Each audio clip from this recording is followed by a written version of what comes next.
Hello students, welcome back to the online classes of KPS. Today we will start our lesson 4th of class 8th geography agriculture कृषि। कृषि जो है वो सबसे main काम है जो इंडिया के अंदर किया जाता है। अब जो कृषि की जाती है फसलों को लगाने से लेकर जो आपको फिनिश्ड प्रोडक्ट मिलता है उसके अंदर 3 टाइप की इकोनॉमिक एक्टिविटी जो है वो इन्वॉल्व होती है, प्राइमरी, सेकेंडरी और टेरिटरी एक्टिविटी। सबसे पहले बात करते हैं प्राइमरी एक्टिविटी की। इसके अंदर किसी भी वस्तु के एक्सट्रैक्शन या प्रोडक्शन को शामिल किया गया है जो कि नेचुरल रिसोर्स है, जैसे एग्रीकल्चर है, फिशिंग है या फिर गैदरिंग है, ये सब इसके एग्जाम्पल है। Next is secondary activity. इसके अंदर प्राइमरी एक्टिविटी की प्रोसेस शामिल है, जैसे कि manufacturing of steel, baking of bread, weaving of cloth etcetera, ये इसके एग्जाम्पल है। फिर आता है टेरिटरी एक्टिविटी। ये प्राइमरी और सेकेंडरी एक्टिविटी को सपोर्ट देती है सर्विस के थ्रू। इसमें इसके एग्जांपल है ट्रांसपोर्ट, ट्रेड, बैंकिंग, इंश्योरेंस और एडवर्टाइजिंग।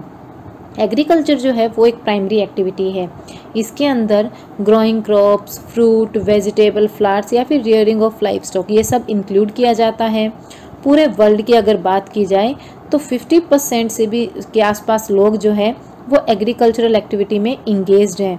और अगर इंडिया की बात की जाए तो इंडिया की 2/3 पॉपुलेशन जो है वो अभी भी एग्रीकल्चर के ऊपर डिपेंडेंट है। एग्रीकल्चर करने के लिए, एग्रीकल्चर एक्टिविटी के लिए सबसे इम्पोर्टेंट चीज़ जो होना ज़रूरी वो है अच्छी क्वालिटी की सॉइल का होना और फिर अच्छी क्लाइमेट का होना। वो लैंड जिसके ऊपर एग्रीकल्चरल एक्टिविटी की जाती है उसे अरेबल लैंड कहा जाता है।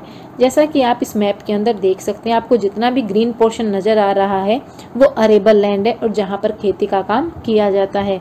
और इसी मैप के अंदर अगर आप इंडिया को देखें तो इसके अंदर सबसे ज़्यादा अरेबल लैंड आप देख सकते हैं।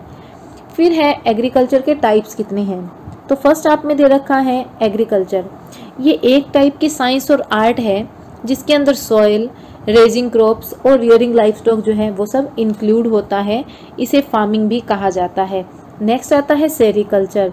ये सिल्क वॉर्म्स की एक कमर्शियल रेयरिंग है। सिल्क के कीड़े जो होते हैं उनको पाला जाता है जिनसे हमें सिल्क का धागा मिलता है। इससे फार्मर की इनकम में थोड़ी बढ़ोतरी हो सकती है। फिर आता है पीसीकल्चर। इसमें फ़िश का पालन करना, ब्रीडिंग ऑफ फिश जो है वो शामिल है और मछलियों को पालने के लिए स्पेशल टैंक या पॉन्ड्स बनवाए जाते हैं। नेक्स्ट आता है विटिकल्चर। इसके अंदर कल्टीवेशन ऑफ ग्रेप्स होता है, अंगूरों की खेती जो है वो की जाती है। नेक्स्ट आता है हॉर्टिकल्चर। इसके अंदर वेजिटेबल, फ्लावर्स और फ्रूट को जो है वो ग्रो किया जाता है, उगाया जाता है कमर्शियल यूज़ के लिए। Next is farm system. Agriculture जो है उसे एक सिस्टम के तौर पर देखा जाता है जिसमें हमें सबसे पहले कुछ इनपुट देना होगा, उसके बाद हमें एक प्रोसेस होगी या हम कुछ ऑपरेशंस करेंगे और उसके बाद हमें आउटपुट मिलेगा। तो सबसे पहले अगर हम इनपुट की बात की जाए तो इनपुट में आता है हमें सीड, फर्टिलाइज़र, मशीनरी और लेबर की ज़रूरत पड़ेगी। उसके बाद हमें कुछ और काम करने होंगे जिसके अंदर प्लगिंग, सोइंग, इरिगेशन, वीडिंग और हार्वेस्टिंग इंक्लूड है। और लास्ट में हमें आउटपुट मिलेगा जो क्रॉप, वूल, डेयरी प्रोडक्ट या पोल्ट्री प्रोडक्ट जो है हमें मिलेंगे। नेक्स्ट आता है टाइप्स ऑफ फार्मिंग। फार्मिंग जो है वो वर्ल्ड के अलग अलग पार्ट्स में अलग अलग टाइप से की जाती है। डिपेंड करता है कि वहाँ की जोग्राफिकल कंडीशन क्या है, किस प्रोडक्ट की डिमांड वहाँ ज़्यादा है, लेबर कैसा है, टेक्नोलॉजी का लेवल कैसा है। तो इन सब चीज़ों के बेसिस पर जो है वो फार्मिंग वर्ल्ड के अलग अलग पार्ट्स में की जाती है। फार्मिंग को 2 टाइप से क्लासिफाइड किया गया है जिसमें फर्स्ट आता है सबसिस्टेंस फार्मिंग और दूसरा आता है कमर्शियल फार्मिंग। सबसिस्टेंस फार्मिंग जो है वो एक टाइप की फार्मिंग है जिसे फार्मर अपनी और अपनी फैमिली की नीड्स को पूरा करने के लिए करता है। इसमें लो लेवल की टेक्नोलॉजी और हाउस होल्ड लेबर को यूज़ में लिया जाता है और इससे आउटपुट जो मिलता है, प्रोड्यूस जो मिलता है वो भी बहुत ही कम मिलता है। सबसिस्टेंस फार्मिंग को भी 2 पार्ट्स में डिवाइड किया गया जिसमें फर्स्ट है इंटेंसिव सबसिस्टेंस और दूसरा है प्रिमिटिव सबसिस्टेंस। तो सबसे पहले आता है इंटेंसिव सबसिस्टेंस एग्रीकल्चर। इसमें फार्मर जो है एक छोटे से ज़मीन के टुकड़े पे कम औजारों का या फिर सिंपल टूल्स को यूज़ करते हुए, ज़्यादा लेबर को यूज़ करते हुए कल्टीवेशन का काम करता है। क्लाइमेट जो है या सनशाइन जो है या मिट्टी की जो फर्टिलिटी है ये सबसे इम्पोर्टेंट रोल प्ले करती है। और एनुअली जो क्रॉप लगाई जाती है वो एक से ज़्यादा लगाई जाती है। मेन क्रॉप जो है वो चावल है और अदर क्रॉप जो उसमें लगाई जाती है वो वीट, मेज, पल्सीज और ऑयल सीड होती हैं। इंटेंसिव सब्सिस्टेंस एग्रीकल्चर जो है वो थिकली पॉपुलेटेड एरियाज में या फिर मॉनसून रीजन्स जो है साउथ, साउथ ईस्ट और ईस्ट एशिया, उन एरियाज में किया जाता है। नेक्स्ट आता है प्रिमिटिव सब्सिस्टेंस एग्रीकल्चर, जिसके अंदर शिफ्टिंग कल्टीवेशन और नोमैडिक हार्डिंग इंक्लूड होती है। तो सबसे पहले आता है शिफ्टिंग कल्टीवेशन। ये वो कल्टीवेशन है जो थिकली फॉरेस्टेड एरिया जैसे कि अमेजोन बेसिन, ट्रॉपिकल अफ्रीका या part of south east Asia और नॉर्थ ईस्ट इंडिया, वहाँ पर होती है। स्लैश एंड बर्न एग्रीकल्चर के बारे में सभी ने सुना होगा, तो ये उसी एग्रीकल्चर का नाम है। जो हैवी रेनफॉल वाले एरियाज होते हैं, जहाँ पर बहुत हैवी रेनफॉल होती है, जिसकी वजह से वहाँ की वेजिटेशन जो है वो बहुत तेज़ी से ग्रो करती है, उन एरियाज में इस टाइप की कल्टीवेशन की जाती है। सबसे पहले भूमि को खाली किया जाता है पेड़ों को काट कर, बाद में जो अब वहाँ पे पेड़ों के पार्ट बच जाते हैं उनको जला दिया जाता है। बाद में जो जलने के बाद जो ऐश है, राख जो है, उसको मिट्टी के साथ मिक्स कर दिया जाता है मिट्टी की फर्टिलिटी बढ़ाने के लिए। और इन एरियाज पे जो फसलें उगाई जाती है वो है मेज, यम, पोटैटोज और कसावा। जब एक बार ऐसा लगता है कि मिट्टी की फर्टिलिटी ख़त्म हो चुकी है, उसके बाद उस भूमि को खाली छोड़ दिया जाता है और जो कल्टीवेटर है जो कि वहाँ पर खेती कर रहा है वो दूसरे प्लॉट की तरफ चला जाता है और वहाँ पर यही सेम प्रोसेस की जाती है। इस कल्टीवेशन को स्लैश एंड बर्न एग्रीकल्चर के नाम से भी जाना जाता है। नेक्स्ट आता है नोमैडिक हार्डिंग। ये जो प्रैक्टिस की जाती है वो सेमी एरिड या फिर एरिड रीजन में की जाती है, like Sahara, central Asia, some part of India like Rajasthan and Jammu Kashmir. ये इस टाइप की फार्मिंग है जहाँ पे जो हर्ड्समैन है, जो पशुपालक है, वो एक स्थान से दूसरे स्थान पर अपने पशुओं को लेकर जाता है फोडर, चारे और वाटर पानी की तलाश में। इस टाइप से उसकी मूवमेंट जो है वो क्लाइमेट के ऊपर डिपेंड करती है कि किस प्रकार के एरिया में जाने पे उसे कहाँ कैसी क्लाइमेट मिलेगी, क्या वहाँ पे उसे अपने पशुओं के लिए पानी और फोडर मिल सकता है। इन सब चीज़ों को ध्यान में रखकर वो एक डेफिनेट रूट पर जाता है। शीप, कैमल, याक और गोट्स ये कॉमनली रियर्ड किए जाते हैं, पाले जाते हैं। इनसे मिल्क, मीट, वूल, हाइड और कुछ अदर प्रोडक्ट जो है वो हार्डर रूट्स की फैमिलीज़ को मिलते हैं। Next is commercial farming. Commercial farming के अंदर क्रॉप्स जो लगाई जाती है या एनिमल्स जो पाले जाते हैं उन्हें मार्केट में सेल करने के लिए किया जाता है। जो एरिया कल्टीवेट किए जाते हैं वहाँ पर जो कैपिटल, पैसा, पूंजी जो यूज़ की जाती है वो ज़्यादा मात्रा में की जाती है। अधिकतर काम जो है वो मशीनों के द्वारा होता है। कमर्शियल फार्मिंग के अंदर commercial grain farming, mixed farming और प्लांटेशन एग्रीकल्चर इंक्लूड है। कमर्शियल ग्रेन फार्मिंग में क्रॉप्स जो है वो लगाई जाती है कमर्शियल पर्पस के लिए, व्यापार के उद्देश्य से। वीट और मेज जो है वो कॉमन कमर्शियल ग्रेन्स है। वो एरिया जहाँ पर कमर्शियल ग्रेन फार्मिंग की जाती है वो temperate grassland of north America, Europe और एशिया है। ये एरिया जो है वो स्पार्सली पॉपुलेटेड है, यहाँ पे जनसंख्या बहुत कम है, तो इसलिए 100 हेक्टेयर्स की दूरी पर हमें बहुत बड़े बड़े फार्म जो है वो देखने को मिलते हैं। तो कुछ विंटर्स में जो है वहाँ पे या फिर कुछ सीजन के अंदर फसलें नहीं हो पाती, अदरवाइज वहाँ पर इजीली कल्टीवेशन का काम किया जा सकता है। नेक्स्ट आता है मिक्स्ड फार्मिंग। ये यहाँ पर फार्मिंग के लिए क्या किया जाता है कि एक तो खाने की फसलें उगाना, दूसरा है पशुओं के चारे के लिए फसलें उगाना और तीसरा है पशुपालन करना। ये तीनों काम उसी भूमि पर किए जाते हैं और इस प्रकार की एक्टिविटी जो है वो प्रैक्टिस की जाती है यूरोप में, ईस्टर्न यूएसए में, अर्जेंटीना में, साउथ ईस्ट ऑस्ट्रेलिया, न्यूजीलैंड और साउथ अफ्रीका में। नेक्स्ट आता है प्लांटेशंस। ये एक टाइप की कमर्शियल फार्मिंग है जिसमें सिंगल क्रॉप लगाई जाती है, जैसे T, coffee, sugar cane, cashew या रबर, बनाना, कॉटन। इन सब चीज़ों की सिंगल क्रॉप जो है एक जगह पर लगाई जाएगी। बड़ी अमाउंट में लेबर की और कैपिटल की रिक्वायरमेंट रहती है। प्रोड्यूस जो है, जो हमें उत्पाद मिलेगा, वो फार्म में अपने आप यूज़ में लेना या फिर उसे आसपास की फैक्ट्रीज में भेज दिया जाता है। अगर इस प्रकार की प्लांटेशन फार्मिंग करनी है तो उस एरिया के अंदर ट्रांसपोर्ट का नेटवर्क होना बहुत ज़्यादा इम्पोर्टेंट होता है। कुछ प्लांटेशंस जो कि वर्ल्ड के अलग अलग पार्ट्स में किए जाते हैं, जैसे रबर जो है वो मलेशिया में पाया जाता है, कॉफ़ी ब्राज़ील में, टी इंडिया और श्रीलंका में। ये इसके प्लांटेशंस के कुछ एग्जाम्पल हैं। Next is major crops. अलग अलग टाइप की वैरायटी की क्रॉप्स जो है हमारी बढ़ती हुई पॉपुलेशन की रिक्वायरमेंट को पूरा करने के लिए लगाई जाती है। क्रॉप्स जो है वो रॉ मटेरियल के साथ साथ एग्रो बेस्ड इंडस्ट्री को मिलते हैं, जैसे कि अगर आप किसी एग्रो बेस्ड इंडस्ट्री के अंदर गेहूं भेज रहे हो तो उससे आपको आटा, बिस्किट, अलग अलग टाइप की चीज़ें मिलती है। मेजर फूड क्रॉप्स है वीट, राइस, मेज और मिलेट्स। जूट और कॉटन फाइबर क्रॉप्स हैं, और इम्पोर्टेंट बेवरेज जो है वो टी और कॉफ़ी है। सबसे पहले पढ़ते हैं राइस के बारे में। ये सबसे मेजर फूड क्रॉप है पूरे वर्ल्ड की। ये स्टेपल डाइट है ट्रॉपिकल और सब ट्रॉपिकल रीजन्स का। अगर हमें राइस की खेती करनी है तो उसके लिए हमें हाई टेम्परेचर, हाई ह्यूमिडिटी और रेनफॉल की बहुत ज़्यादा ज़रूरत पड़ती है। मिट्टी की कैसी ज़रूरत पड़ेगी? एल्यूवियल क्लेली सॉइल होनी चाहिए जिसके अंदर के पानी ठहरा हुआ रह सके। चाइना जो है वो लीडिंग प्रोड्यूसर है इंडिया के बाद, फॉलोड बाय इंडिया की। सबसे ज़्यादा चावल का उत्पादन चाइना में होता है और उसके बाद इंडिया में होता है। और उसके अलावा कुछ अदर एग्जाम्पल दे रखे हैं जहाँ पर राइस का उत्पादन किया जाता है। नेक्स्ट आता है वीट। वीट के लिए मॉडरेट टेम्परेचर, ना बहुत गर्म ना बहुत ठंडा, ऐसे टेम्परेचर की जरूरत पड़ती है। रेनफॉल जो है वो ग्रोइंग सीजन में जरूरत है, और पकते टाइम, कटाई का जो टाइम आता है उस फसल के, उस टाइम में तेज धूप की जरूरत पड़ती है। और यहाँ पर वेल ड्रेन लॉमी सॉइल, मतलब पानी ठहरा हुआ ना रहे ऐसी मिट्टी की जरूरत पड़ती है। एग्जाम्पल दे रखे हैं कहाँ कहाँ पर वीट की कल्टीवेशन की जाती है। इंडिया के अंदर वीट जो है वो विंटर सीजन में लगाया जाता है। नेक्स्ट आता है मिलेट। मिलेट इसे कोर्स ग्रेन या फिर मोटे अनाज के नाम से भी जाना जाता है। ये लेस फर्टाइल और सैंडी मिट्टी के अंदर भी इजीली लगाया जा सकता है। एक हार्डी क्रॉप है जिसे बहुत ही कम बारिश की और हाई मॉडरेट टेम्परेचर और बारिश ना बहुत कम ना बहुत ज़्यादा, फिर भी ये फसल लगाई जा सकती है।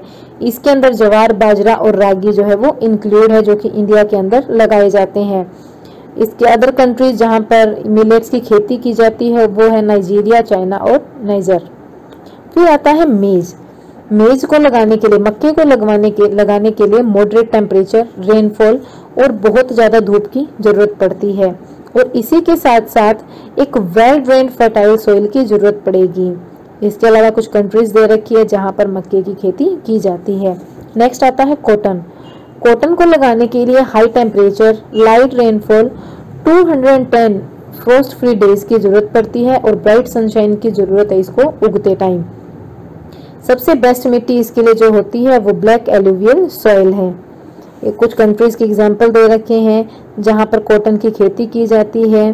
कॉटन टेक्सटाइल इंडस्ट्री जो है उसके लिए एक मेन रॉ मटेरियल जो है वो कॉटन ही होता है। नेक्स्ट आता है जूट। जूट को गोल्डन फाइबर भी कहा जाता है। ये एलुवियल सॉइल में लगता है और इसको हाई टेम्परेचर की, हैवी रेनफॉल की और ह्यूमिड क्लाइमेट की जरूरत होती है। ये क्रॉप जो है वो ट्रॉपिकल एरियाज में पाई जाती है, जैसे इंडिया और बांग्लादेश जो है इसके लीडिंग प्रोड्यूसर है। Next is coffee. कॉफ़ी के लिए गर्म और नमी वाली क्लाइमेट की, वेट का मतलब होता है हवा के अंदर गीलापन होना, ऐसी जलवायु की जरूरत है। वेल ड्रेन लॉमी सॉइल की जरूरत है। हिल स्लोप जो होते हैं वो इसकी ग्रोथ के लिए सबसे बेस्ट एरियाज रहते हैं। ब्राजील जो है वो इसका लीडिंग प्रोड्यूसर है। उसके अलावा कोलंबिया और इंडिया में भी कॉफ़ी लगाई जाती है। नेक्स्ट है टी। एक बेवरेज क्रॉप है, एक पेय पदार्थ है जो एक प्लांटेशन क्रॉप के अंदर आता है। इसके लिए ठंडी जलवायु की और वेल डिस्ट्रीब्यूटेड रेनफॉल की, हाई रेनफॉल की पूरे साल के अंदर जरूरत पड़ती है ताकि इसकी जो टेंडर लीव्स है, छोटी छोटी पत्तियां हैं, वो आसानी से खिल सके। इसके लिए वेल ड्रेन लॉमी सॉइल की जरूरत है और जेंटल स्लोप, ढलान वाले एरिया के अंदर ये खेती की जाती है ताकि पानी आए और बहकर सीधा नीचे की तरफ निकल जाए। लेबर जो है उनकी बहुत बड़ी संख्या में रिक्वायरमेंट रहती है ताकि वो पत्तियों को इकट्ठा कर सके। केन्या, इंडिया, श्रीलंका, चाइना जो है वहाँ पर बेस्ट क्वालिटी की चाय का प्रोडक्शन जो है वो किया जाता है। नेक्स्ट है एग्रीकल्चरल डेवलपमेंट। एग्रीकल्चरल डेवलपमेंट का मतलब है कि कुछ एफर्ट लगाना ताकि कि फार्म प्रोडक्शन में इंक्रीज किया जा सके और जो ग्रोइंग डिमांड है हमारी बढ़ती हुई पॉपुलेशन की, उसको पूरा किया जा सके। और ये तभी अचीव किया जा सकता है अगर हम क्रॉप एरिया में इंक्रीज करें और क्रॉप जितनी भी लगाई जाती है उसका नंबर इंक्रीज करें, इरिगेशन फैसिलिटी जो है उनको इम्प्रूव करें, फर्टिलाइजर और हाई यील्डिंग वैरायटी के सीड्स को यूज करें, मशीनों का यूज किया जाए एग्रीकल्चर के लिए ताकि एग्रीकल्चर के डेवलपमेंट हो सके। तो अल्टीमेट एम कल्टीवेशन डेवलपमेंट का जो होना चाहिए वो क्या होना चाहिए? फूड सिक्योरिटी, कि कोई भी इंसान भूखा ना रहे, हर एक व्यक्ति को भोजन मिल सके। एग्रीकल्चर जो है उसने अलग अलग पार्ट जो वर्ल्ड के हैं वहाँ पर अलग अलग जगहों पर काम किया जा रहा है। डेवलपिंग कंट्रीज़ के अंदर जहाँ पर लार्ज पॉपुलेशन पाई जाती है वहाँ पर इंटेंसिव एग्रीकल्चर किया जाता है, जहाँ पर स्मॉल होल्डिंग सब्सिस्टेंस फार्मिंग का यूज़ होता है। लार्ज होल्डिंग जहाँ पे कमर्शियल एग्रीकल्चर होता है, लाइक यूएसए, कनाडा, ऑस्ट्रेलिया, जहाँ पर बड़े बड़े लैंड होते हैं, बड़ी बड़ी ज़मीनें दूर तक खाली नज़र आती है, कई हेक्टेयर तक फैली हुई होती है, वहाँ पर इस टाइप की खेती को किया जा सकता है। नेक्स्ट, अब हम एक इंडिया और एक यूएसए के फार्म का कंपैरिजन करके पढ़ेंगे। अ फार्म इन इंडिया, एक छोटे से गांव का बताया गया है, आदिलाबाद, जो कि गाजीपुर उत्तर प्रदेश के एक डिस्ट्रिक्ट में है। मुन्ना लाल वहाँ का फार्मर है। उसके पास जो फार्म लैंड है वो नियर अबाउट 1.5 हेक्टेयर है। उसका हाउस जो है वो भी उसी विलेज में है। वो हाई यील्डिंग वैरायटी के सीड खरीदता है मार्केट से हर ईयर, और लैंड की फर्टिलिटी जो है और जो फसलों के लगने का जो है वो लगभग साल में 2 फसलें लगाता है, व्हीट और राइस या फिर दालें। और जो फार्मर है वो अपने फ्रेंड से या फिर बड़ों से एडवाइस लेता है कि गवर्नमेंट ऑफिसर्स जो है वो किस प्रकार से फार्मिंग प्रैक्टिसेस में हेल्प दे सकते हैं। उसने एक रेंट पे ट्रैक्टर लेता है, अपने खेत को तैयार करता है, उसके बाद अपने फ्रेंड की हेल्प से ट्रेडिशनली मेथड से ब्लॉक से प्लगिंग करके और वहाँ पर बीजों को लगाया जाता है।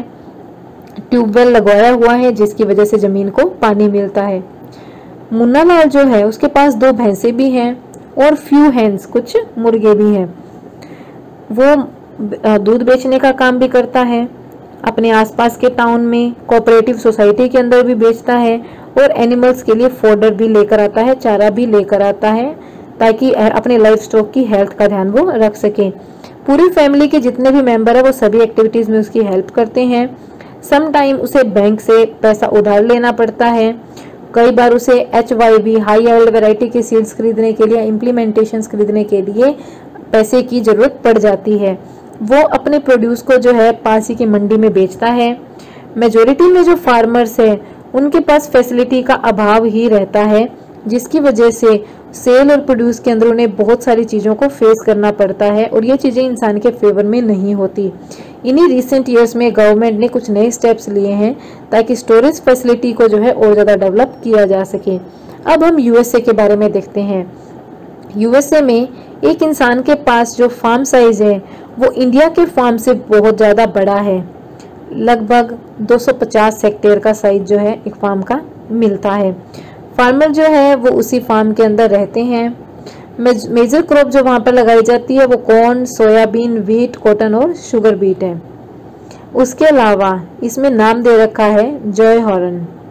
वो एक फार्मर है मिडवेस्ट यूएसए के अंदर, जो कि 300 हेक्टेयर लैंड का मालिक है। वो अपने खेत के अंदर कॉर्न लगाता है, और क्योंकि उसे पता है कि उसका जो ज़मीन है उसकी सॉइल और वाटर रिसोर्सेज जो है वो इजीली वहाँ की ज़रूरतों को पूरा कर देंगे। इसके अलावा वो पेस्ट को कंट्रोल करने के लिए, कीड़ों से अपनी फसल को बचाने के लिए, नुकसान से बचाने के लिए उस अच्छी तरीकों को प्रयोग में लेता है। टाइम टू टाइम मिट्टी के सैंपल जो है लेबोरेटरी में भेजता है चेक करने के लिए कि इसके अंदर कौन कौन से न्यूट्रिएंट्स की कमी हुई है, ताकि उसको पूरा किया जा सके। उसके अलावा साइंटिफिक फर्टिलाइजर प्रोग्राम से भी वो जुड़ा हुआ है, ताकि वो नई नई साइंटिफिक टेक्नोलॉजी को अपने खेत के अंदर यूज में ले सके। उसके कंप्यूटर जो है वो सैटेलाइट से लिंक है, ताकि वहां से उसे पिक्चर मिल सकती है जिससे केमिकल और फर्टिलाइजर का यूज उसे करना है, नहीं करना है, या फिर कब उसके पेस्टिसाइड्स की जरूरत पड़ेगी उसे अपने खेतों के लिए। इन चीज़ों को वो ध्यान में रख सकता है। वो ट्रैक्टर, सीड ड्रिल्स और लेवलर, कंबाइंड हार्वेस्टर, थ्रेसर, इन सब चीज़ों का यूज़ में लेता है अपने खेतों के अंदर पैदावार करने के लिए। ग्रेन को जो है वो ग्रेन स्टोर किया जाता है और मार्केट की एजेंसियों में बेच दिया जाता है। तो यूएसए के जो वर्कर है वो एक बिजनेसमैन की तरह काम करते हैं, ना कि एक किसान की तरह। तो हम एक इस तरीके से कंपैरिजन कर सकते हैं कि किस प्रकार इंडिया में लैंड जो है वो बहुत कम है, कंपैरिजन जो है यूएसए से हम कर सकते हैं। उसके अलावा इंडिया का जो किसान है वो कम जमीन पे काम करता है, तो वो सिर्फ एक किसान है, लेकिन यूएसए का जो किसान है वो एक बिजनेसमैन की तरह काम करता है, ना कि किसान की तरह।